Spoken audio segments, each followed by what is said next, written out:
95లో నేను ముఖ్యమంత్రి అయినప్పుడు ఇక్కడ టీచర్స్ కొంతమంది ఉంటారు. ఆ రోజు నేను చేసిన నిర్ణయం మీరు చూసి ఒక సింపుల్ పాలసీ, ఒక పవర్ఫుల్ పాలసీ. ఐటీకి ప్రాధాన్యత ఇవ్వాలనుకున్నాం.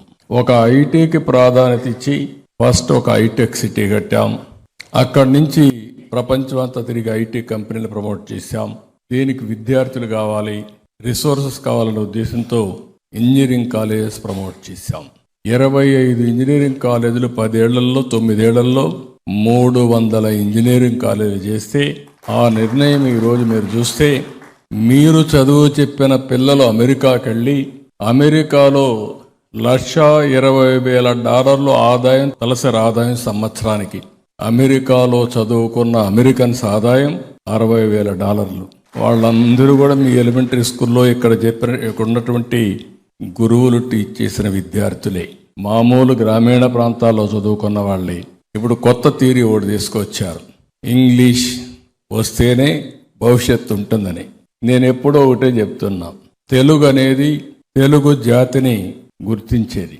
భాష ఎవరు మర్చిపోయినా జాతి మరుగుపడిపోతుంది. అదే సమయంలో ఇంగ్లీష్ కావాలి, ఎందుకంటే డబ్బులు సంపాదించుకోవడానికి.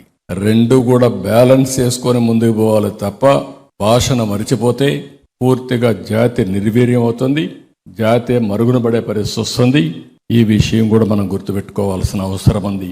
మౌలానా అబుల్ కలాం గారు, ఆయన ఆ రోజుట్లోనే 1951లో ఇండియన్ ఇన్స్టిట్యూట్ ఆఫ్ టెక్నాలజీ స్థాపించారు.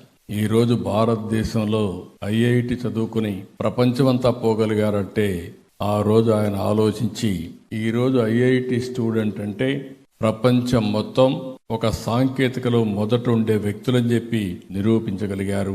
ఐఐటీలు చూస్తే వండర్ఫుల్గా పనిచేసే పరిస్థితికి వచ్చింది. ఆ రోజుట్లోనే మీరు చూస్తే దగ్గర 53లో యూజీసీ తీసుకొచ్చారు. ఈ రెండు కూడా విద్యాశాఖలో విద్యా వ్యాప్తి కోసం పెను మార్పులు తీసుకురావడం జరిగింది.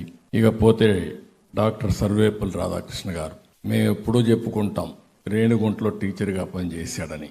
అలాంటి సర్వేపల్లి రాధాకృష్ణ గారు జీవితం ఒక ఉపాధ్యాయుడిగా ప్రారంభించి అత్యున్నతమైన స్థానం, భారతదేశానికి ఒక రాష్ట్రపతి కాగలిగాడంటే అది ఉపాధ్యాయులకు ఉండే శక్తి, సామర్థ్యం అని చెప్పి కూడా నేను మీకు తెలియజేస్తున్నా.